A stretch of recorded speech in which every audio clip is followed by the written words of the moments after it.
That's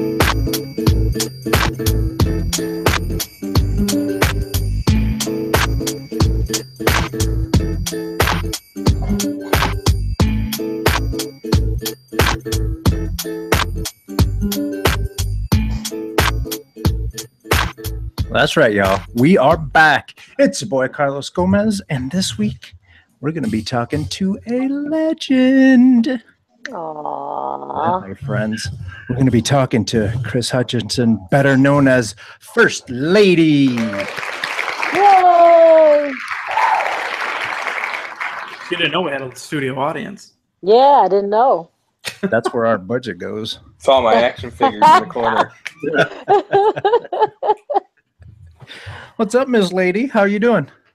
I'm good. I'm excited about what you all are doing. I'm excited about the documentary because people are going to get to hear this story of Chicago hip hop told from those that were there. Sometimes documentaries are told you got a narrator who's talking about somebody who's no longer with us, and these stories will be told from the mouths of the people that actually did it. So. When you just said that, it got me excited. It just got me excited for my own damn project, the way you said it. Risky's like, ooh, I want to see that. Yeah, I want to see this movie. You do not. So I keep asking, when is it coming out? Hey, can we see some more trailers? Hey, how come mine's not done yet? You know. Oh, I'm sorry. Did I say that? I'm just putting it out there. No pressure. Well, now that you ask, hang on. Now that you ask, we can actually ask the horse's mouth. We got, let's start with Amani. What's up, brother? Hey, what's up, everybody? Shout out from outside Chicago. Hey, First Lady. Okay, y'all got to let me finish these introductions. You guys are chomping at the bit. Let's go. DJ Risky Business.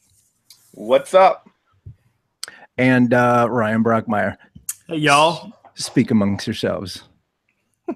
Oh, now it's okay. No, it's okay. Because we're getting into it, and then like I don't, you know, Risky has a lot to say, so we got to get to him quick. I'm quiet. Watch your mouth. Watch your mouth. I tease Risky. That's my boy. That's all right. We Risky and I had already started the conversation before the show started because that's just keep my mouth shut. Well, when it's organic, you just it just happens like that. But we were just talking about the differences of the way that you see things, depending on where you are in the hip hop world, then or now. If you're on the radio, you view it from a different vantage point than if you're an MC, than if you're a b-boy, than if you're a DJ. What I like about being from the radio side is that I get to see what everybody's doing without having to be directly involved with their process. Do you see what I'm saying? So I get to see the song when the writer is writing it, when they produce it, when they record it, and when it comes out. And then my job is to make sure that other people hear it. So you're part of that process. At least back then. That's what I was going to say. Yeah. So... well, yeah, I guess when you think about it like that, I think, as I was saying earlier, one of the great things for myself and Pink House is that for us, we didn't have a south side, west side, north side. We didn't have a loyalty to a side of town. We had a loyalty to a movement, which we didn't know was a movement then. It was just a music that we loved, and we loved to see people tell their stories. So, I mean, it was, people talk about division all the time. Oh, you know, the west side doesn't get down with the south side, and they don't party, and they don't do this. But in a way, they did. It was just if you were willing to go to somebody else's house. And a lot of people weren't. But that wasn't just Chicago. That was no matter where you went. One thing that was really unique about you, and I'm actually excited for people that don't know to get a chance to see this when it comes out, or at least in however we, you know, the interviews are going to be, the movie is part of our project. And the other part of our project is the archiving. So as everyone knows, we're going to have thousands of hours of footage, but we ultimately would love all of that stuff to come out and be available to the public in some form or way. So however it comes out, whether that part of it, of your story will be, I think it probably would be, but I'm really excited for people to kind of really understand, if they don't know. If they know you, they already know, but if they don't, to see how actually rooted and how you really put your flag down for Chicago hip hop on a commercial radio side, which isn't necessarily typical. And you not only, and you never really, it's not like you, I don't know if it's saying picking sides to a degree, because you continue to do that, but a lot of people, they didn't do it, they didn't feel they had to because they were there maybe, or I don't know what reasonings they were, but you always stayed really strong to the roots of Chicago hip hop and did whatever you could in your power to, and I truly believe that you did whatever you could to make sure that underground hip hop, or things that you really liked that you felt needed to be heard, was heard. And that was, I can't wait for that to be explored more and people to see that don't know. I'm sure the people that know, but the people that don't, because I think sometimes the commercial radio aspect gets a little bit of a bad rep because they don't feel like they're reaching out for the underground people, but you were someone who definitely did. I think when you talk about a sense of responsibility, I think if you understand the dynamics of any community, everybody in the community plays a part and has a responsibility. So I felt more like it was my responsibility to do all I could, because I had been put in a position where I had the opportunity to bring something to the table for corporate radio, also to my label friends. I became like a bridge gapper. Yeah, that's it. Yeah, this side and this side, bridge gapper. It's a new word. Google, pick it up. So, and I want my 20%. But it was different for me because being Black, being a woman, and being in a hip hop community. In a male-dominated field of radio, I never thought about those things as challenges. I just looked at them as, okay, well, I can speak for these people, these folks that can't speak, that can't get in the room with the A&R from Def Jam or the promotions guy from Tommy Boy that can take this tape into the A&R person, which that story is told in the documentary as to why I decided I'm not helping anybody else because I just keep getting people in trouble. But it didn't stop me. And I just stood my ground because I believed that somebody had to be that voice. And there were a lot of people that politically that were just charged up about getting rid of rap, not hip hop, because it wasn't that yet. It was rap, and it was bad. See Dolores Tucker. Yeah. Oh my God, she didn't see much of anything, did she? But she was stuck on women are bitches and hoes, and I was like, no. Not all of us. Like that. Some of us are, but not all of us. Let's be clear. But at the same time, you still had artists that made music that wasn't about that. Now, you're hard pressed to find. I mean, on the commercial end, artists. If I was doing what I was doing then, now, I'd have to go underground, go to the underground level to try to find somebody that I would want to help out. You know what I'm saying? Mm-hmm. It was easy then to go and say, hey, you got to check out this guy, D.A. Smart. And I mean, LL, whatever. You got to check out this guy, D.A. Smart. I mean, he is just, and they would look at me crazy and Chicago, whatever. But it didn't stop me from pushing it anyway. You planted a flag. What? So everybody knows that a lot of radio is it's pre-programmed. It's, payola never went away like everybody thought it did back in the 50s and 60s and whenever all that stuff was going on. So there's clearly like an agenda there. How much have you seen it change from what it was back in, 20, 30 years ago as opposed to what it is today? Is it pretty much the same thing, or is it even more funneled into just to what we hear today? It's truly corporatized. So, new word, Google, corporatized. There's another one. When we were doing rap radio on 950 AM, it was Chicago's first 24-hour all rap station. The program director at the time, Jay Allen, would hand write out the log for us, and we would pull the CDs and play them. That was how it was done.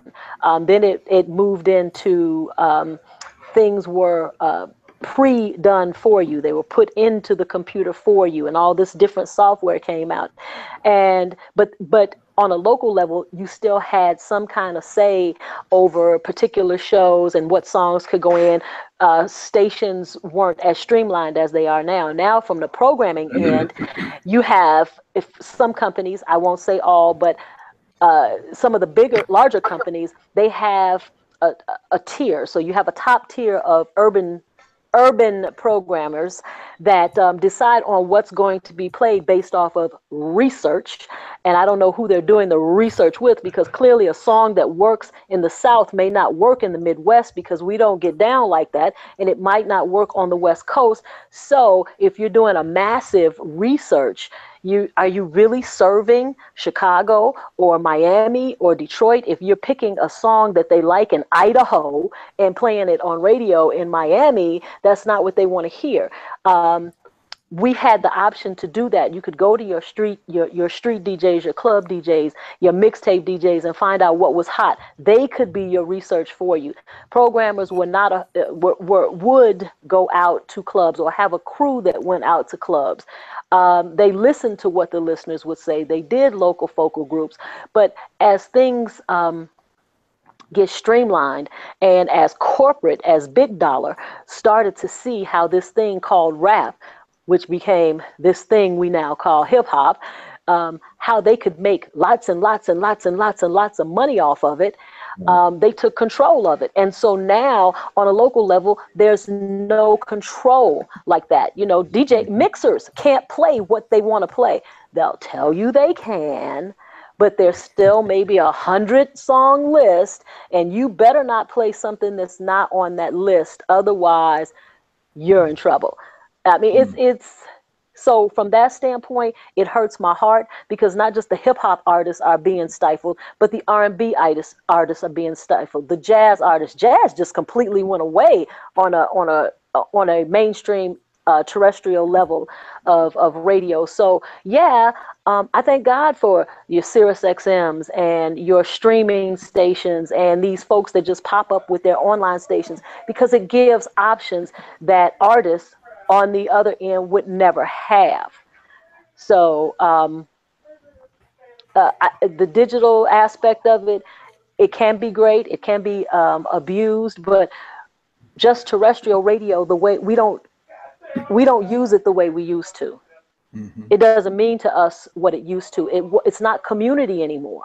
When was the last time the local radio station, whatever it is that you listen to, talked about actually going out and doing something in the community for the youth? We used to do stopping the hits. We used to go out when there was a hip hop thing. George's Music Room would give stuff, and George would have local artists, national artists, and people would come from the north, the south. It didn't matter.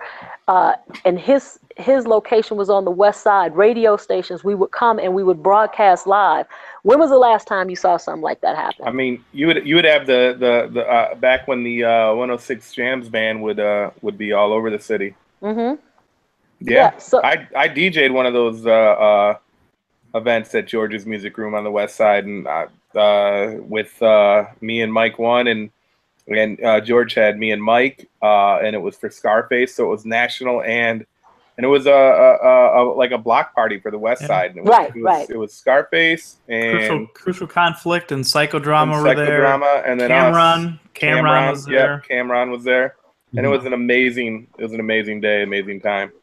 My first time with going to George's was we did an in-store with, it was young black teenagers and Naughty by Nature. They had just come out. Tap the bottle and twist the cap. That was a long time ago. Jamal. But, yeah. Not that long. Jamal. Not that long. But the beauty of it was the community came together. George opened up his doors. The radio station at the time, it was 106 Jams. No, it was 9:50 a.m. We were there, and we were out in the south suburbs in Lansing, but we were there on the west side. Yeah, you remember? I remember going up there. The mobile fur house. Yeah. Right next to. I remember going down that side street, and you guys were next to some mini golf place or something. Yeah. And Wright's Barnyard or something like that. Yeah, Wright's Barnyard. That's it. So a lot of things have changed. I mean, hell, just when I'm going to work, I have to have a key card and get swiped in, like it's the NSA, before you just walk right on in, not now. It's like you got to swipe in and then your picture pops up by security, so you can't let anybody else use your card. It's like Fort Knox. I'm sure I'm part of the reason why you need that NSA card now, because at 106 Jams, when it was 9:50, I just opened the door and walked into your office, and a bunch of dudes looked at me like, "Who the hell are you? And why are you here?" And I'm like, "I don't know." I just came. But the door was open. I just walked in. But that's a radio station. That's a beauty and a love for that time, and it's not gonna come back. The way that the passion that we had. The folks that are coming into the business now on every level, they have a passion too. It's not what ours was, and we're always going to see ours as deeper, as better, as more, as realer. And for them, their experience is going to be just what it is now.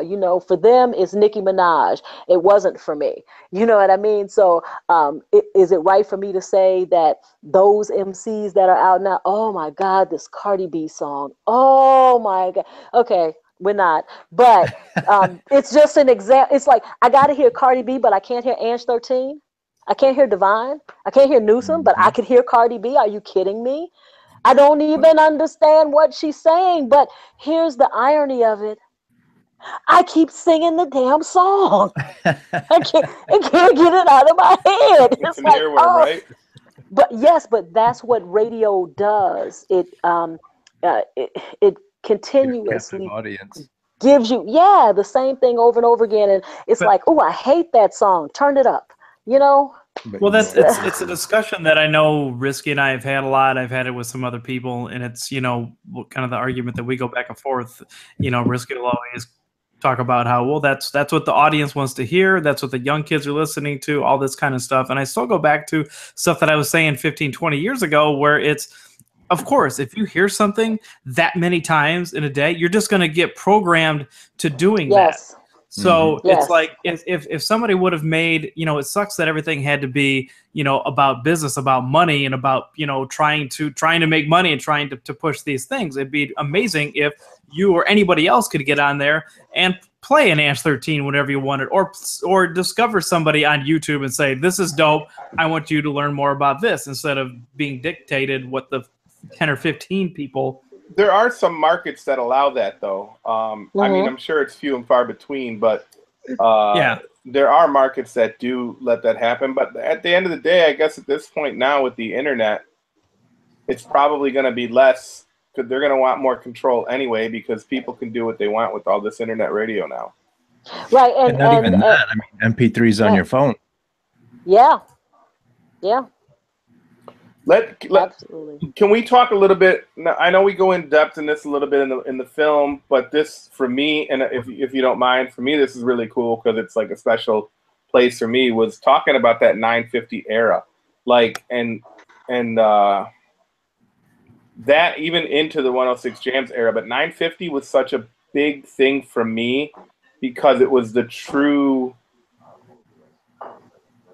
it felt like college radio, even though it was 9:50 a.m. and KKC and WHBK were on at FM. It felt like more of a real radio station that wasn't college, and it was rap all day. But it was like, I remember hearing Smooth But Ain't No Radio Jam all the time on there, like EC and Ange. But then like the Youngsters, Hip Hop Ride, that was a huge one on 9:50 a.m. And of course, obviously Naughty by Nature and all the stuff. But you were hearing Chicago stuff on there too.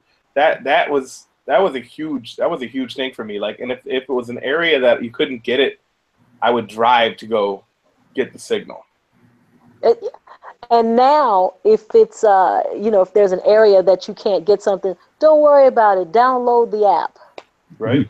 Right. It's like, wow, okay, well, let me download the app. Hey, you can listen from coast to coast. Wherever you go in the world, just download the app. As long as you have the internet, you can hear whatever it is you want to hear. Hey, you know what? Don't even bother with the radio station. Just build your own playlist, MP3s. Hey, you don't have it? Don't worry about it. Just go to this website and buy it.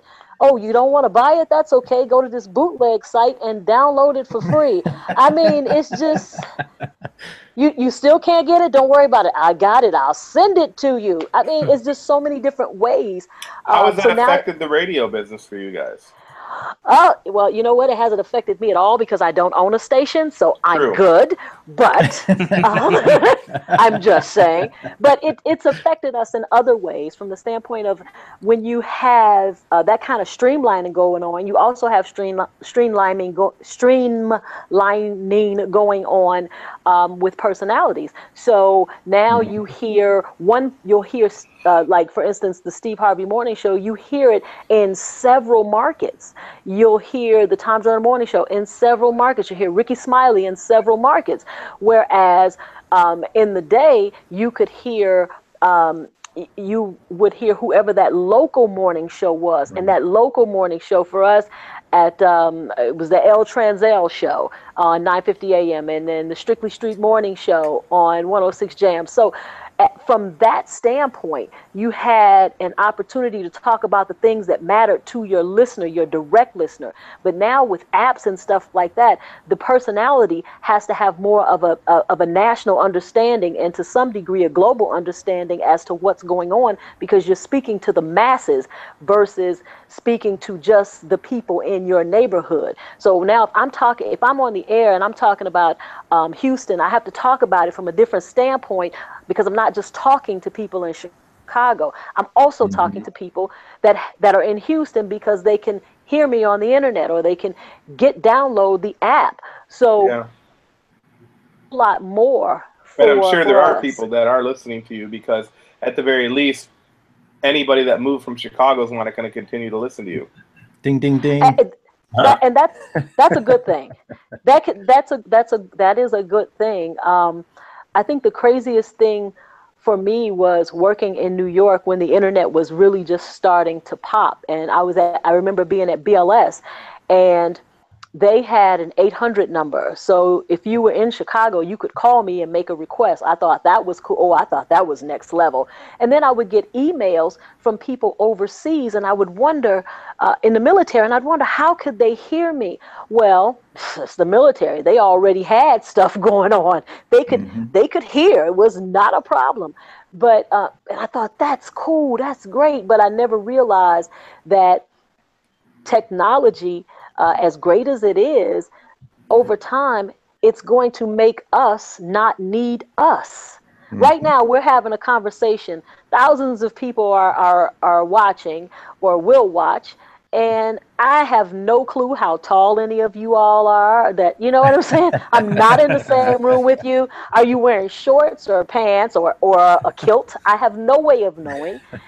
But we can do this. You know what I mean? Right. Because of technology. So it's great for us, but it's choking us at the same time, and it's forcing us to not be us. Right. I'm not wearing a kilt. I'm actually wearing pants. You're wearing your superhero outfit, I know. You get me. Risky. You get me. First lady gets me. No, but I think there have been some really great moments for Chicago hip hop, and there are really a lot of more great moments to come. And I think that this documentary is going to do some things that, like I've said to Ryan and Risky both, okay, when you guys get through with this, I got a couple other genres that really need your help. Because the way you all are telling the story, it's almost like, have you ever seen one of those movies where it's 15 different leads, like Valentine's Day or something, and you can follow it all. You can follow what everybody's doing because everybody is connected.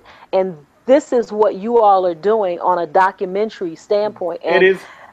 I was going to say, I haven't seen that done before. It's pretty crazy, like how much things are connected. We didn't quite understand, even though we're in it. Like I came up in that scene, I didn't understand really how connected things were until we started doing this. I knew like on a certain level they were, because we're all Chicago hip hop, but I didn't know who knew who and what levels they knew and how they were connected. And we're learning about how people are directly connected from a career standpoint that never even met. There are a lot of connections like that. It's funny because and again it's Chicago, so there's a lot of different. There's a lot of it's just so unique. There's really no other word for it. But as much as we're finding out how different people are connected and things like that, and how close the city was, at the same time, it's also kind of some things were disconnected. And that was one of the things, we didn't get a chance to say this at the beginning of the show, but because we were off last week, but the weekend before, we got the opportunity to speak at the 11th annual Global Mix Music and Film Festival put on by Mary Datcher. Thank you, Mary. Shout out to Mary. Mary's. Shout out to Mary. Woo! Yes. I can't say enough good things about Mary. Yeah, for sure. So our panel, we had a great panel, and we had two of our panelists are here. We had First Lady, we had Risky on there, we had Ants 13, we had Trickster, and we had Grav, who was back in town. And we just talked a little bit about everything, about Chicago history. But one of the things that I found funny was to just, depending on your situation and your point of view and where you come from, you either you saw that there was a lot of I don't want to say division, but there's definitely the segregation aspect plays into it, and the fact that you're from, you may not have traveled to a certain area to collaborate with people or to hang out. And it's funny because somebody like Ange, who's just so universal, was like, "What are you talking about? Everybody, he didn't get it at all. Everywhere." She's like, what? No, because I took that super transfer and I got on the bus and I went, and it's like, Edge, yeah, but everybody, you have to want to see the world, and then you have to go see it. Some people just talk about what's going on, but they never go to get involved. My father used to tell me when I was very little, get involved or get out of the way. And so I was always very militant. You talk about Risky, about planting a flag. When I was 2, I went on my first march. So I was planting flags before I knew what a flag was. Yeah. I was hollering out of the window at the police, shaking my little fist when I was 5, calling them pigs and telling the black power and power to the people. And you put Huey Pooey in jail. I couldn't even say Huey P. Newton, but this was my revolutionary, introduction. Wow. And so I wanted to, an injustice to a female MC in Chicago is an injustice to a female R&B artist in Detroit. It doesn't matter. It's just all about, it's got to be right for everybody. That's a perfect world, but when I got a chance to be in the room, I tried to get the point across that this is our music. And to be clear, I have 2 loves of music, and that is the love of hip hop and the love of house music. So for me, it was I had no problem with being a part of both worlds, because I saw the beauty in both musics. I saw the beauty in hip house. I understood what it was about. So when I got a chance to be in the room, I think from people like C. Dolores Tucker and others like her, what was the pastor's name? Trotter, who wanted to burn all the CDs and all that stuff. They just did not understand. And rather than talking with the artists and saying, well, why are you calling women bitches? Well, because the women that I see, they are bitches. And this is what they, then you can start to have a conversation. And that was never had. So I would try to have that conversation. And it would be difficult because, no, I can't justify some guy calling a woman out of her name or some woman referring to herself outside her name. And that was the main thing, or why everybody wanted to be killing somebody. I couldn't justify it, but I certainly believe that if it truly is freedom of speech, then they have a right to say it, and I have a right not to listen. But they have a right to say it, and I have a right not to listen or to give a counterpoint. Right. And they didn't hear what I was saying. Well, it was still shut up, young girl.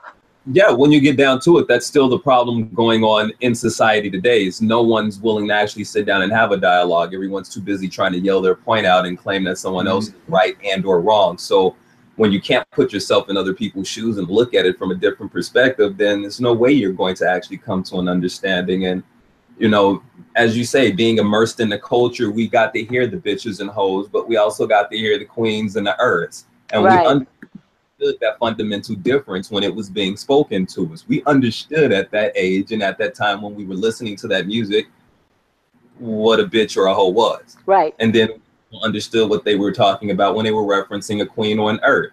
Right. There was a pretty solid balance musically coming up that I felt, where if you had something that was derogatory, then you had someone like a Queen Latifah who would come with the UNITY. Right. But there's always a balance there, though. For every Rob Bass, there is Public Enemy. For NWA, there was De La Soul. Like there was there was never a one direction of this is all that it is, which is now, it's crazy. The city, any city USA has 1 million people with 1 million stories. And so these songs, this music, my story is not Queen Latifah's story. My story is not Ange 13's story, but we come from a similar place, that we're all women. We're all Black women. Does that mean that Queen Latifah's story is wrong, or that Ange's story is wrong, or that Yo-Yo's story is wrong, or that Newsom's story is wrong? No, it just means that my story is different. And I think the beauty in music and in storytelling is that you get to know how this side did this and this side did that. Wow, well, we did this too, but kind of slightly different. And that's how you grow as a person. That's how we grow as a civilization. And now, not only are people not telling stories anymore, because they're recycling old stories. I shot you, I stabbed you, I'm rolling on these, and I bought these boobs, and I got this big breast, and this is my fake hair, and I got red bottoms. It's so superficial, and you don't have any of these things. They're all, leased by the record company. That is not your Bentley. Quit lying. You still live at home with your mom. So, but the perception becomes the reality. Now we got 7-year-olds that are thinking, when I grow up, I want red bottoms. Not when I grow up, I want to own a company that produces red bottoms. I just got to get me some red bottoms, and I got to get me some. I'm going to strip, and I'm going to get this money, and I'm going to get this, and I'm going to get. So where are our counter images now? We had them then. Where are they now? Everybody, the guys, I don't want to say it's pushed underground, though. It gets right. pushed. Exactly. Funny, I would argue that it's in the same place it's always been, because we had to search for that stuff even then. Exactly. To a degree, you could find. Plugged ourselves into the circuit that allowed us easy access. Once we found that individual, or those individuals that allowed us access, it was then easy for us. but most people don't have the mentality as there it is. Don't leave the block. We're stuck on the same block mentality. They're scared to go outside their comfort zone, so they're not going to listen to something that's going to challenge them. How many people? How many people do you know that still live in the same neighborhood? They live in the same neighborhood. You know, they in their heads they live in the same neighborhood. They won't move off the same side of town. You know, they shop at the same stores. They do the same thing over and over and over again, but they expect a different result of their life. What's happening in your community, if you don't go outside of your community, you just, whatever's happening there, that's what's going to be happening in your life. You have to go outside in order to see something different. I mean, you have to search for it, and some people do, most don't, because it's scary. It's a fear. So no, they don't want to search for something different, because when you start searching for something different and you try to bring it to another person and say, yeah, you know, I let me tell you about this that I saw. It was great. Well, was she wearing red bottoms? And if you listen to certain people, you realize that they're kind of on a really good point where all of this is tailored, because quote unquote woke folks don't sell Cadillacs. Quote unquote woke folks don't sell red bottoms. Yeah. So if I have a record to sell, or if I have products to sell, whatever, all these folks are in bed with each other. Everybody is using like all this music. It's just advertisement for said products and brands, right? And I think the sad part is, it's like you're in the middle of your rap. You saying, yeah, you know, you're getting your whole lyrics out, and all you talked about was Hennessy and Ciroc and Belvedere. And I'm sorry, are you a brand ambassador for one of them? Are you making any money off of that? Because if you're not, then you're ill-informed. Right. But I can guarantee you that somebody on the back end is getting paid off of what you're doing for free. Just like these kids with all the, you know, I'm from Chicago. I wear all my Cubs stuff because I'm 6 feet and some change, and I work out, so I have no fear. I be wearing all my Chicago stuff. In LA, it doesn't matter. I wear it because I know no one's going to really try to pick on me. And when people do try to pick on me, I'm like, yo, let's not get confused. I love my Cubs, but my paycheck does not say Cubs on it. So you can go take that stupid mess to someone else. I'm not going to fight to see who's the best second baseman or who's the first. That's none of my business. Fanaticism. It's the fanaticism. Even in the rap game, you see people post up. You talked about Cardi B. I'm waiting on people like, tag. She was like, Cardi B whack. Like no, but I did say I couldn't. Then wait a minute. Full disclosure, because I don't do messy and I don't do fake. I actually I heard the song in the car, and then I got home and I was telling my husband about it. He did not want to hear what I was talking about, period. I've never heard the trying song. to sing the lyrics. It's way too much profanity. I'm not gonna even, but I Googled the lyrics because I couldn't understand what the young lady was saying. So I got when she said red bottoms, but I missed the rest of it. So I Googled it. Thank God for Google, because now I understand the song. And if you break down what she's saying in the song, okay, I could make it make sense from a hustle standpoint. It makes a lot of sense. But when you add the visual to it and the neck rolling and all of this, it completely takes away from the fact of, listen, I started here and now I'm here. That's the whole thing of the song. Well, I'm going to say started here and now I'm here. Here's an observation. That's it. Here's an observation based on that, and I've seen the video, and that's interesting, which makes me think. And I'm not saying she did or didn't. I have no clue. This is simply just an opinion or an observation or a guess by me. But she probably didn't write her own lyrics, which means she doesn't have a true attachment. She's just rapping what was written for her. She doesn't have attachment to it. That's why she didn't have, like, in the visuals that go with it, don't match what she is. Well, I think also for artists, what we have to remember is a lot of times they don't have the creative control either. So she may have had a totally different idea of what she wanted to do, but they were like, no, you signed your name here, you're going to do what we said, and that's the end of the conversation. Yeah, I didn't understand it. They got her, like, in the video, they got her, like, in the desert on a camel and doing, it's all, like, very, like, very chicish, like, you know, like, what? I just read the lyrics myself.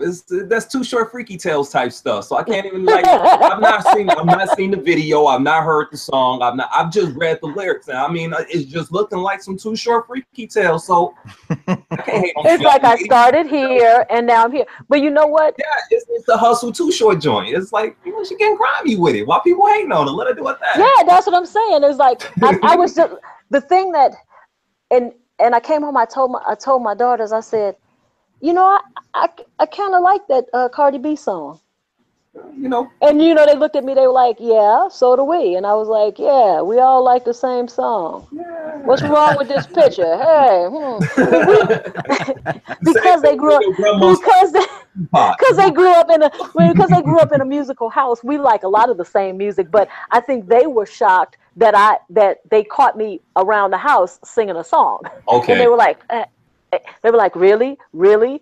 And if you won't watch the show, but you're singing a song, yeah, because I can't watch that foolishness. But the song's kind of catchy, you know. As I used to say on American Bandstand, it's got a good beat. So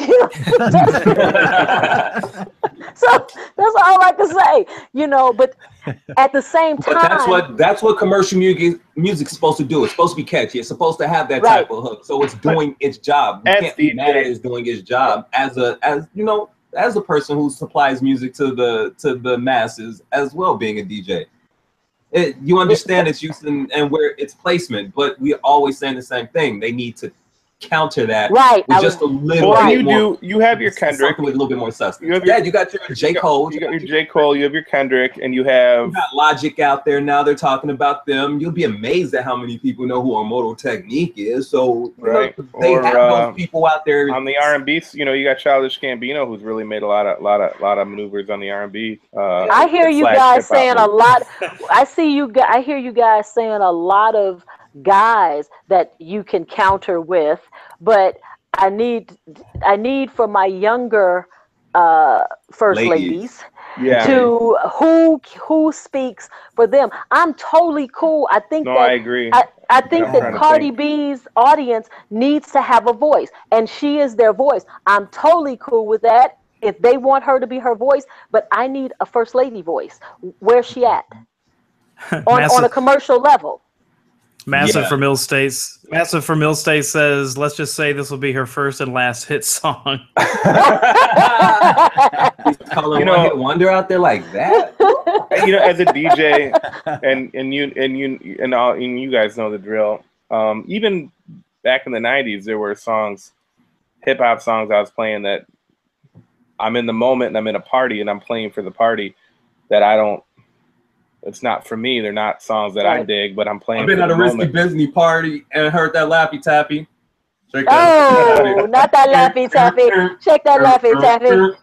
I'm gonna go ahead and say you probably never heard that, but I just have to throw it out there. No, but I know exactly what you mean. You got to do it occasionally if it's your job, right? To provide that type of entertainment. You know, when I'm DJing certain events now, like I play Sweet Lounge on Fridays. And the first few hours, plug. The first few hours are complete. I mean, the whole night is open to me. I just know what I need to do. And the first few hours is literally super open and I do whatever. It's like, you know, 9 to 10:30 is our time, huh? What's that? 9 to 10:30 is our time. 9. I get there at 9 and usually till about 10:30, 11, and I'm playing anything from like everything from like Massive Attack to Gangstar to De La to dropping some kind of like to like maybe a CZR record or something, or like an old like, or some, you know, old like funky house stuff, like 90s funky house stuff. I mean, whatever is just kind of in the mood, and then slowly it starts filling up with, you know, the kind of club goer kids that want to hear the radio hits, and that's where we go. I just want to bring something back. Chris, you were talking about your role as an agent. You were an agent. You lended agency to a lot of artists here in Chicago and a lot of underground acts who didn't have that in or that voice in the industry at that time. And being as such, you helped to open a lot of doors. We are talking about how everything has gotten so massive that, or so large, so to speak, it's so global, it's so easy access that you're just flooded from every angle with music. Do you believe it's time for us to come back to a smaller, more localized setup where our DJs need to take a more proactive approach with breaking these new artists and or establishing new venues or events that are specifically just Chicago? We're not listening to anyone else's stuff to build up an inner music scene. Since everything is so large, we need to get small again. Does that make sense? I think we do need to get. I don't think of it as getting small. I think of it as getting centrally focused again, focusing on self first. And it's not just in hip hop; it's in all genres of music. Is what I'm seeing and what I'm hearing is that we've allowed other areas to take over, whether it's corporate, whether it's overseas, whoever it is. What we've created, our own sound, no matter what that is, we've allowed somebody else to come in and take it and monetize it. And because we lack the knowledge of business, we know all about the show, but we know nothing about the business. And it's things like your global mix, where you learn about the business. I have had people ask me to give my husband Hugo, who does the mixes on Jamie Foxx's Foxhole, where they can play. He can play whatever he wants. They can play whatever they want. It's a totally different ball game with that. But they've sent me music. I don't know why they sent it to me to give to him. Like, if he's, I can't make him play it. A lot of times he'll just say no. But I tried. Oh, come on, baby, and he goes no. So whatever. But they don't have. They give it to me. It's handwritten on the CD.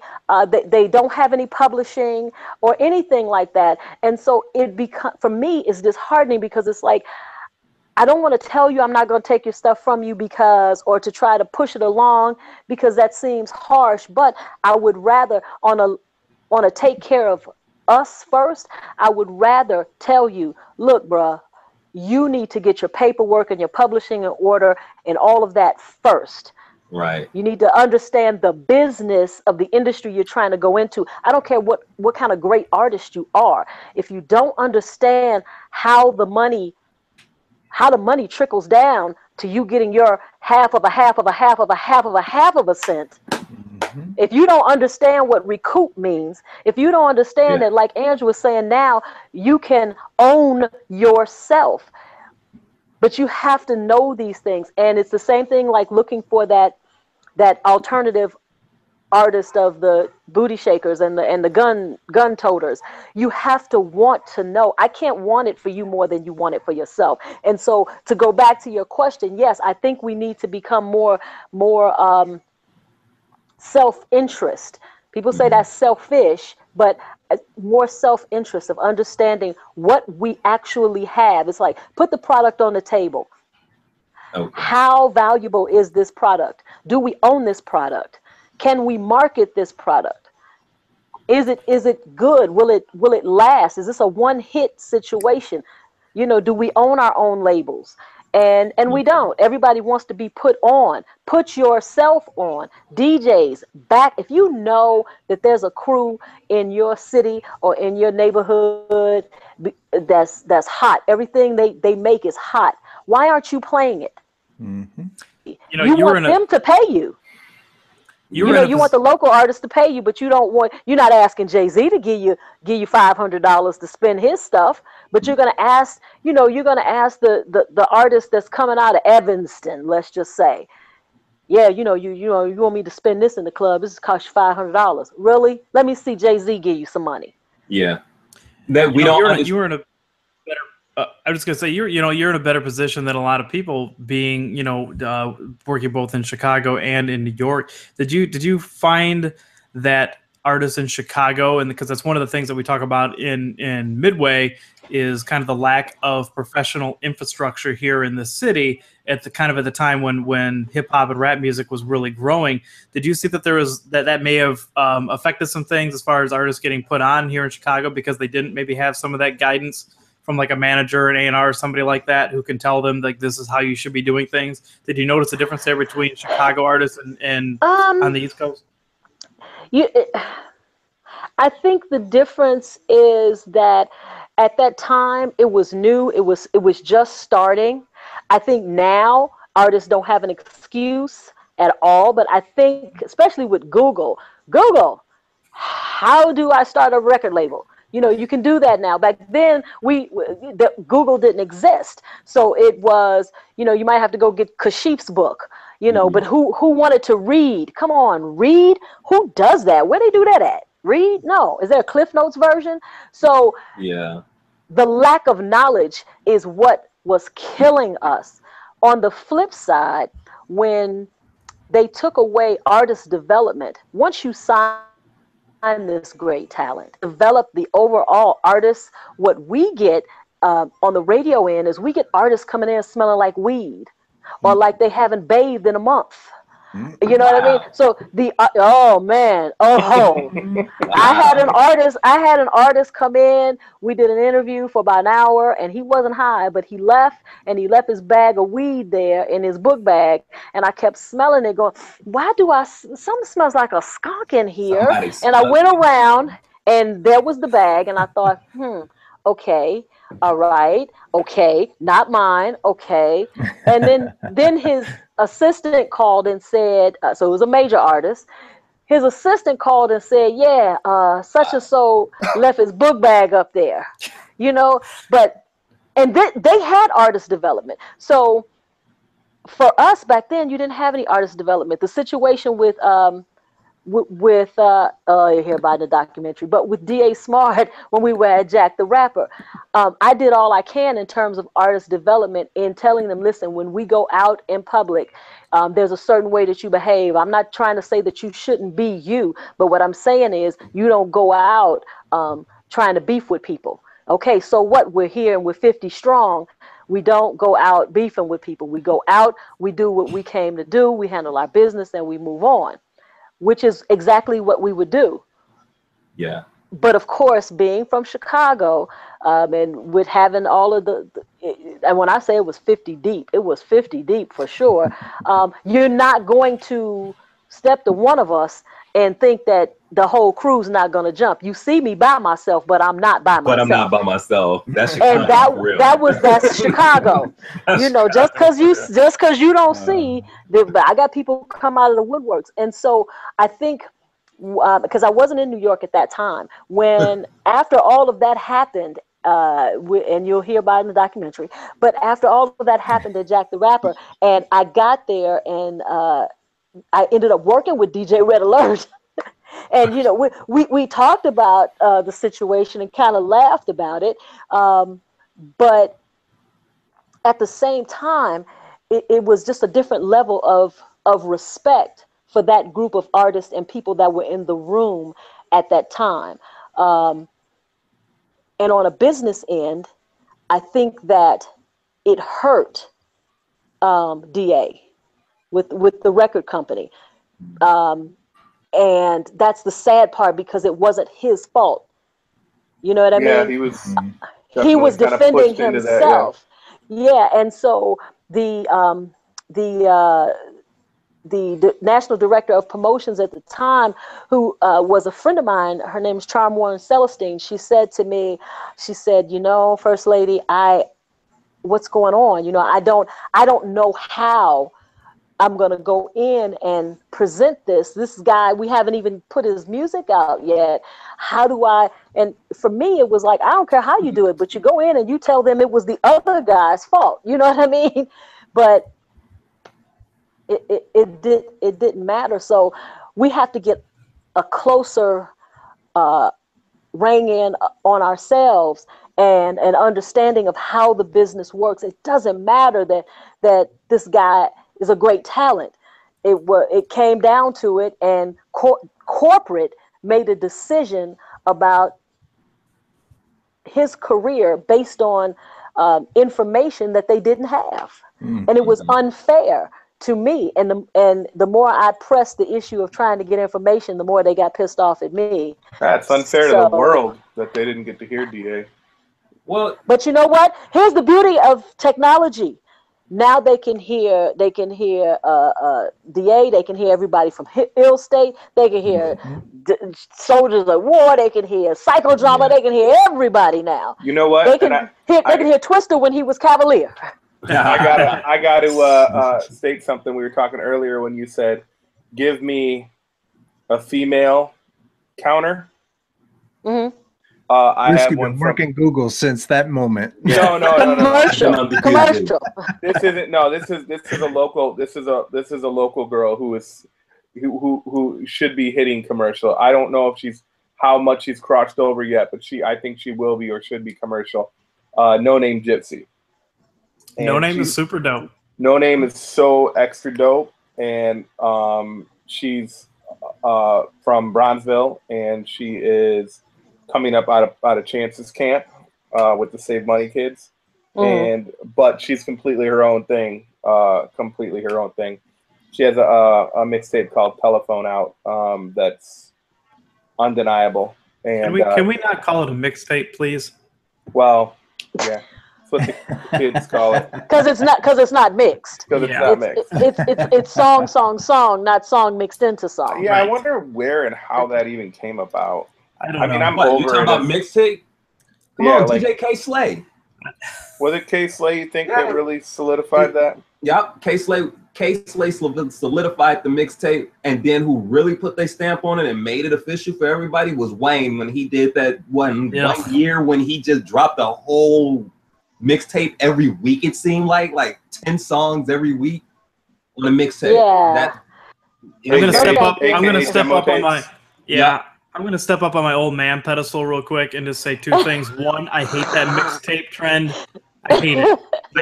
Call it an album. Call it a fucking quick, shitty album that you put together and didn't master properly and didn't put it together properly. That's fine. Don't call it a mixtape. Yeah. And my second thing, real quick, is on remixes.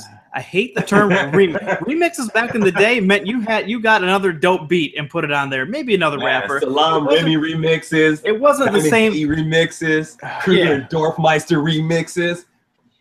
It wasn't the same damn song, and then you throw Lil Wayne on for a shitty third verse. It's not. It wasn't. Anyway. I'm sorry.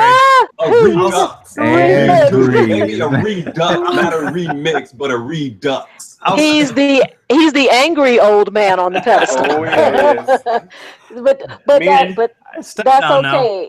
That's okay. There are. I hate when folks say, "Oh, but see, y'all old school." What does that mean? What is old school?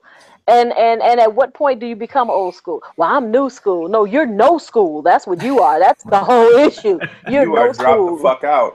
Yeah, so just titles. But I think we have to put titles on things so that we can identify them and so that they make sense to us. I mean, that everybody has to label everything. So you're a house DJ, and this is laughable to you, I'm sure. It is to me as just as a DJ in general. Oh, well, actually, so you are a DJ. A lot of Chicago DJs are DJs. We can play literally anything. But you have super heavy roots in the house world. But house is one of those label happy genres that has 79 to I can't keep up. It's like and it's like, oh wait, no, this is super techno garage UK giga. We just came up with a new one. So Hugo and I decided we didn't like any of the other genres. So when people say, well, what do you play? So, because we would just say, well, we play house. Well, what kind of house? So you got to break that. Well, some deep house, some Afro house, some soulful house. So we just say hard soulful. I'm sorry, just hard soul. Well, what is that? Yeah, well, I like that term. Hard soul. Yeah, listen and find out. Oh, we play deep classics. Well, what are deep classics? We play disco. No, disco's house. Oh, that whole debate. It's like rap is not hip hop. Hip hop is rap. It's funny with the house thing. It's like people try to explain certain to me. They're like, well, this is called this because the snare lands here. And I'm like, what? Oh, God. I'm like, I mean, it's funny because, like, we use Serato, and I'll try to sub-label sometimes, but I just don't do it. Everything is literally just house, and it's just It's all just house. And that's mine says house. Except it'll say electronic and dance or disco. That's pretty much. I've got dance, which is more the poppy dance stuff, and then I have stuff that's like house, and I'll do crates with different where I feel they've placed differently in the night, where I'll go to more more accurately, like I feel this is more early hour stuff and this is more peak hour stuff, but like the only thing that I separate completely is classic Chicago house. I literally label it Chicago house because all that stuff, I just feel it has to be. It deserves its own label. Yes, it deserves its own separation. Now, we're talking about booty Chicago house, classic Chicago house. I mean, you could throw that stuff in there, and I may do that, like more the heavy juke and stuff. House. But like, no, I know you're talking about like the funk. You're talking about like the funk and like the heavy jack and stuff. Yeah. He's talking about the juke and all of that. Yeah, and I think that stuff flows into it. It was a little later, but I'm referring more to the Principal and Marshall Jefferson and you called him the Principal. No, like, Jamie Principal. I know, but you said like the Principal, like the King, the Pope, the President, the Duke. Yeah, and I was referring to it as the Principal Records, but yeah, I guess right. Yeah, I mean Jamie Principal, and it's funny, like my neighbors were having a party the other night, and well, they do all the time, and it's just one of those things. They're good people, so we don't give them shit too much. We just close our windows and let them do their thing. They're not overly obnoxious. But the other night, I heard Jamie Principal, and I'm like, I'm opening the window more. I opened up my windows. I was like, all right. Here we go. Now you get it. Now you get it. Yeah. I heard Your Love. I heard that opening to Your Love, and I'm like, oh wow. I mean, it's one of those records that it doesn't matter if you heard it yesterday. Like, but it just touches you. House DJs have to be true connoisseurs of music though, because you cross so many genres. Right. Sure. That proper say that hard stomp, that hard soul. That's on the floor. Yeah, you have to search across so many different genres. You have jazz music, you have like rock music that you might find that don't break with the bass line and just go nuts. Well, when I was a kid and you would listen to BMX, you would hear one of these records, like you would hear a Jamie Principal record or something, and 2 minutes later, someone would blend into like Kiss, Owner of a Lonely Heart. They would end up into that, and you would hear all these different types of music into it. The 80s in Chicago was pretty. The 80s, and then you'd hear like a freestyle record in there. That was the greatest. Yeah. The first song that I played on GCI as a mixer. Shout out to Farley for making it happen, for me challenging him again. No fear, Farley. How come there are no female DJs on the radio? He said, "Make me a tape."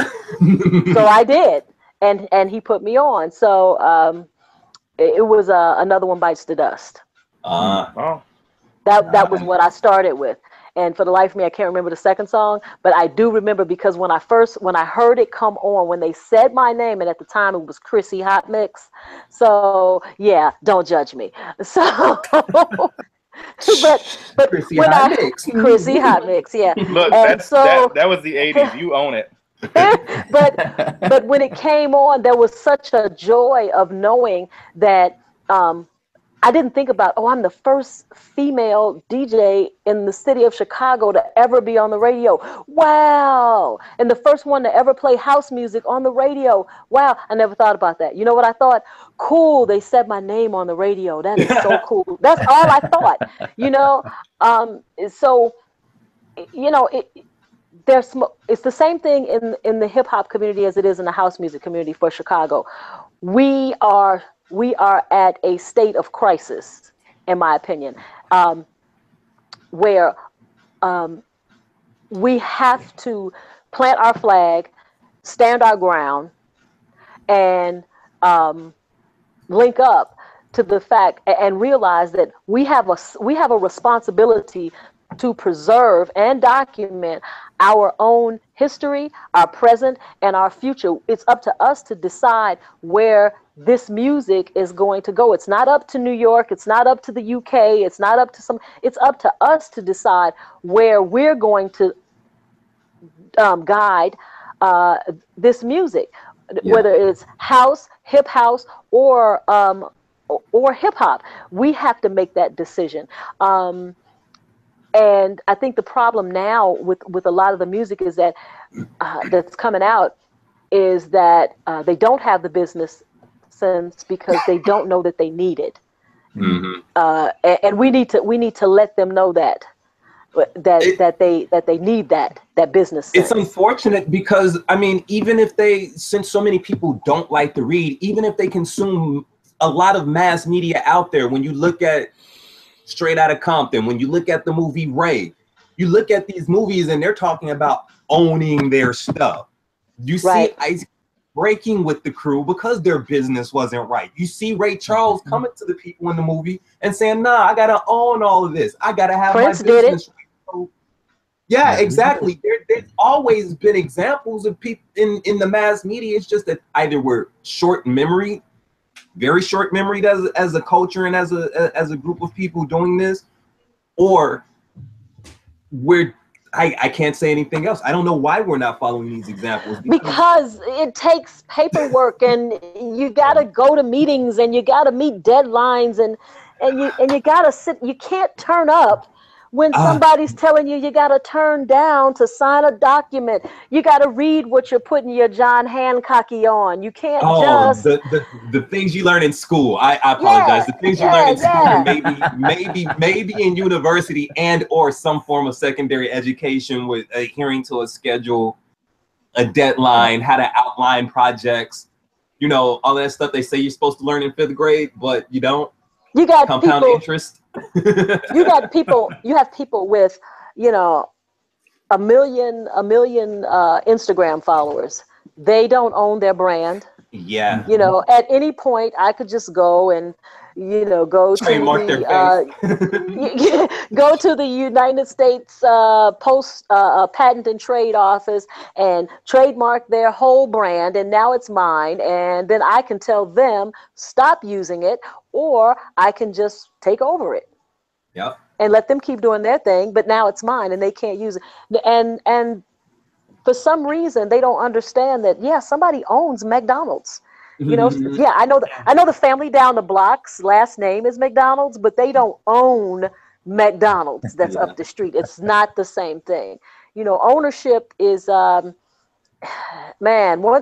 when you follow the money and you realize that it almost never comes back to you, but you're the one doing all the work. Right. I mean, it should piss you off, but you know, these kids, it doesn't. You throw them a couple of $1,000s and you pat them on the head. You give them a car, you know, like in the 5 Heartbeats. You buy them all cars and you send them on their way. Hey, and while we're on this topic and everyone is Googling everything, go ahead and Google 2 terms, MC Hammer and TLC. Wow. Yeah, and the sad part, okay, wow. I get MC Hammer, okay, I get he didn't know, and he had a large entourage, and he had too many people to feed. Man, I was like, how many baby mamas does he have? Because he just had a whole crew. It's not a baby mama thing. He also definitely wanted to help and save. He was feeding a lot of community. He was feeding a lot of people. Look at let's be real. He was feeding a lot of communities, and this is one of the big things that I picked up from listening to Steve Harvey is the best thing you can do for the community is not to go back into the community. I mean, not to become the community again. I mean, I get what you're saying. Yeah, you do want to go back. You do want to give. You do want to improve lives, but you don't. I mean, you're doing the community a disservice if you get all that money, and then you come back and you turn into just Joe Normal again. Yeah, once you have that access, you're supposed to maintain that access so that you can keep on helping the people. So you can keep people motivated. So you can show people that I'm normal and I made it big. You can too. However, you have to learn your way around the business. Not having to do Skittle ads, right? Like, I'm not saying like he broke or anything, but he is doing Skittle ads with an umbrella now and hammer pans. Well, no. The thing what's crazy to me is when you try to explain to folks. Listen, some people only have clearance for the lobby. And you have clearance for the 3rd floor. So, clearance for the 2nd floor, and you get on with somebody who's only got clearance for the lobby, and you're trying to take them to the 3rd floor. I'm looking at you like, what are they doing? They can't be on this elevator. They're not ready to go to that level. So you can't skip levels in this game. This is not Mother May I go up 2 flights. No, because you don't understand the dynamics of flight 1. And so, like Steve Harvey was saying, don't go back to the community. There are people that you're going to handpick to take out because they're ready to go to the next phase. They understand finances and how it works. I'm not saying you got to be a financial wizard. I mean, I get bills that say past due and final disconnection and don't let us catch you in these streets. I get that. I get those all the time, and I understand what's happening. And I tell the student loan people, every time they call me, you knew I wasn't going to pay you that money back when you gave it to me. Whatever. When can we expect payment? I don't know. When can we expect payment? You can't. When I win the lottery, that's when. But it's the thing of when people win all of this money in the lottery, there's nobody that teaches them financial responsibility. Right. And so they're not ready to go to the next level and they lose it all. In the music industry, in the sports world, good example. When you come in as a rookie, as a freshman on the team, they have people that surround you and tell you, look, you got a $500 million contract. Let me explain to you. We got a few rules when you're on that level. And here's one of them. You don't mess with nobody you're used to mess with. You're going to get a whole new crew. You keep your mother and your father if you know who he is. This is not my words. This is how they do it. I'm just saying, this is what they tell them. If you have a baby mama, you cannot marry her if you have not already given her a ring. And all of your homeboys, no more. So they give them a set of rules. You want to play with the big dogs, then you got to play by the big dog rules. You want to keep just yapping from the porch, stay over there with the chihuahuas. So they give them a script. For us, there's no rites of passage in the music game. There's no Quincy Jones type in Chicago that gathers up all the young folk that are coming into the business and say, now look here. Here are the rules. If you're going to do this and represent this city and represent this music, here are the rules. Because you can't tell them nothing. Their own parents can't tell them anything. You're damn sure nobody else can. So I mean they have those stars in their eyes when they finally get to walk around with that bag of weed in their backpack, when they finally can afford whatever clothing. Our kids are ingrained right when you give $5, go spend $6. Yeah. That's the American way. And I mean, there's a responsibility that comes with being, a rock star or whatever. if you want to be, again, quote unquote, woke. Right. We need those people that Right. say, you know, like Jay-Z's latest album. I mean, it hit hard, but it made you realize that he's saying exactly what we're saying here. Well, yeah, but unfortunately, what audience is he actually reaching except those people who are in our age bracket almost? Because these young people aren't really listening to Jay-Z like that. They're listening to young Little Yachty's and Cardi B's and right. And that might be and you're right. However, if you have that responsibility and you don't say anything, you got a point. I totally agree with you on that. Yeah, it's your. I agree. It's your duty. The responsibility. I can give you the I can give you the information, but I can't make you comprehend it, and I can't make you apply it. All I can do is tell you, here it is. This is the deal, and either you play or you don't. Well, you know, I think a lot of it has to do with being humble too. Humble enough to say, I don't understand, and please teach me. That's humble. One of the things that has to come along with it as well, because a lot of us aren't familiar with the inner workings and the various degrees and levels of the game. I've been around it and I've been in it, but I know that there's tons of layers that I'm completely unfamiliar with. So you got to find those individuals who are willing to teach you and just ask, like, please help me. I will say too that one of the things with Chicago is we do live in a hustle city and a very independent city. So sometimes people think they know the game and they think they're doing the right way, because they've been doing a certain thing for so long, but it ain't right. And I'm not saying anything is moral or legally or anything right. They're just doing something the wrong way or a harder way than they're supposed to be doing it, and they're spending more energy doing it the wrong way. And they don't know any better. But it's that Chicago hustle. And I think some of that is that Chicago mentality where you can't tell Chicago people shit. Because they're if that's the case, then we're gonna have to call it Chicago insanity. And I'm tired of hearing it. So doing the same thing over and over and over again and expecting different results. And from what I'm hearing is that we're doing that. So let's not everybody obviously. Let's call it a Chicago insanity. It's not everybody, clearly. It's individual basis, but I do think that is a thing that happens a lot here with that blue collar mentality where your dad was an electrician, your grandfather was a fucking pipe fitter, and now you want to be in your own business, but everything is working for yourself, and it's that tough balls to the wall mentality, and ain't nobody can tell you shit. Yeah. But that's that's not necessarily just Chicago. That's just hard-headed. Oh yeah, no. I'm sure there's Pittsburgh, like cities like that are very similar to us. I don't think that's really kind of an LA thing or other places like that, because like those kind of hard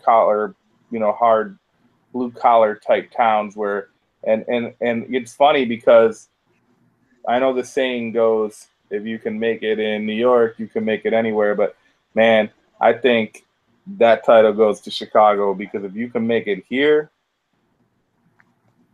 New York's because there's no record industry in Chicago. I mean, there's no industry. If you can make it, it's easier to make it in music in New York and in LA, because those are the two hotbeds. In Chicago, you gotta roll up your sleeves. You gotta get that shit done, because there's no industry there. Mm-hmm. Right. Good point. Yep. Which is why when we do leave Chicago, when the people who do hustle hard here in Chicago make that move, it's rare that there's not success in whatever market they move to, whether it's moving down south to Atlanta, Florida, moving out east to New York, Philly, moving out west to LA. Our artists tend to do well wherever they go to. Not only do we dominate, but we set all the trends. And then to go back to something that's not that ain't hard modest, man. I'm trying to be modest. To go back to something that First Lady said, are those record industries that are having people sign these huge contracts, are they also saying, your crew that you had in the past, that's the past, like leave them be? No. Why would they? I mean, depending on Now, depending on who the artist is, I'm sure some artists you don't have to tell that. I mean, I don't believe that anybody had to tell Common that. You can't bring your boys with you. I don't believe that at all, because they understood the business coming in the door. They might not have known everything about the business, but they understood we're going into a business and we want to grow. But there are situations where, yes, I believe that they just sign them up. They're disposable. They're what are as known as disposable commodities. Just very disposable. We don't need them. It's a throwaway industry type situation anyway. So let's just go grab up a bunch of kids. Let's throw them out there, see which ones they really like, and then that's it. I mean, and I hate to use this analogy, but I'm going to do it anyway, because the music industry can be like a circus. Even in a circus, the animals receive training. Ooh, hey, but in the music industry, be careful. First lady saying, be careful out there. I'm just saying, even the monkeys and the elephants and all of it, it's cruel, but they are trained. This industry, they don't train you. And I'm not saying that they should be trained like animals, but they should be given the tools and the mental training and the understanding of that it's a business. And that's what artist development used to do. I wish I could talk to somebody who did artist development at Motown, just to know, how did you guys get, well, first of all, they weren't all crazy, but I don't know how they dealt with Eddie Kendricks and what's his name? David Ruffin. Thank you. I don't know how they do. You ain't how nothing with Ruffin? Y'all ain't shit on me. Yeah, Temptations. So how did they? I understand how they taught them how they learned to dance, and how their movements were so crisp. And talking to Herb Kent all the time about when they would come in and do interviews, and even the Jackson 5 when they would come in. There wasn't, Joe took care of all that, but there was a clear development of these artists. And while they may not have been getting the financial understanding that they needed clearly, or the social responsibility clearly, or the say no to drugs clearly, but they understood the showmanship. They understood that perception is reality. And when you are out here, let's be clear, dudes out there on the street right now, that when you all walk down the street, you got to think, should I cross the street? Because they look a certain way, but they could be the nicest guy. They could be so intelligent, but you would never know, because your eyes, we live in a situation where when you see something, you got to be on guard, Right. So there's no showmanship. We can't teach that. Who has time? It's so involved now. That's what the internet is for. Google how to behave as an artist. I was going to say, too, that the Motown thing, to add to that, one thing that was awesome about Motown is their ability to, while there were your Ruffins and your Eddie Kendricks who kind of, whatever, they were very strong-minded individuals, with that's a nice way of saying it. Slightly larger egos than some. I think for the most part, they were pretty family-based there, and Gordy was able to keep that atmosphere. And I say that because the example of how they created music, when Smokey would, or whoever wrote, but Smokey wrote so much of that stuff, but when Smokey would write a song, they would have they'd have everybody record it, and then they would, you know how ego have to be in check for that, to have, so the Four Tops just, or whoever, like Temptations record it and kill it, and then the Supremes record it and even do better, for them to be like, okay, you guys, we're putting the Supremes record out, that's pretty nuts. It was, but it's also a different time. It's exactly. people learning, trying to figure out the formula, trying to do something new. They invented the fucking formula. Or just, think about it. It's as simple as child abuse was legal back then. if you didn't know how to act, How do we end up here? Okay. If you didn't all know right. how to act, you got smacked in your face. But- That's why but the that was Jacksons not were as child popular abuse. as ever. That was You know not. what? It was not child mom- I abuse. think it's a Beat lot the shit out of simpler me than with a that. pancake I think turner. it's a lot simpler than that. Think about those groups that you're talking about. Back in the day, these people became artists and wanted to clean themselves up. They came out with the suits. They came out with the double-breasted vest. They can't go out They there and wanted to act be goofy clean, and yeah. stuff. You know, they wanted that personality. They had people like Nat King Cole to follow after. I mean, Oh, smooth, just chilling. They Yeah. wanted that persona, so they sought out speech coaches. They sought out people to teach them A what? a speech coach. A speech coach. It's ironic that you tripped on that word. It is, isn't it? So, and then the record labels, they already knew, especially those record labels that were peddling black music or race music or Negro music, that they were already facing a huge hurdle. So they had to know how to play that game. So they taught them how to play that Yeah. game. You walk in Yeah. here, you talk to them in this way, and you just form. They won't even understand what's going on. and And we we've had- been and we code had our switching own and playing going on. social chameleon since then, forever. So it should have been easy for everyone to do it, but they're not being taught that they have to be social chameleons. And we had our own going on language. here with Chess and VJ across the street. Cartoon down on Lincoln. So, you know, speaking of which, can we get some This Is How We Chill Part 1 as some of the opening theme music as well? We could if Google wouldn't shut us down. Don't start Oh yeah, changing the rules. Google. Oh, I'm sorry, the Oh, Google. You know what's funny? It reminded me when you were talking about the music business. It reminded me of that Hunter Thompson quote. We ended up putting that on the back of one of Mike One's early shirts. But it's Hunter Thompson. For those that don't know, he was a journalist, a very interesting journalist, and he wrote for Rolling Stone for a long time. And his quote that he had said about the music business, he says, "The music business is a cruel and shallow money trench, a long plastic hallway where thieves and pimps run free and good men die like dogs. There's also a negative side." I was going to say, that sounds like some of the high schools I went to. No, I'm just joking. Sound like some of the high schools. That's funny. But these are facts.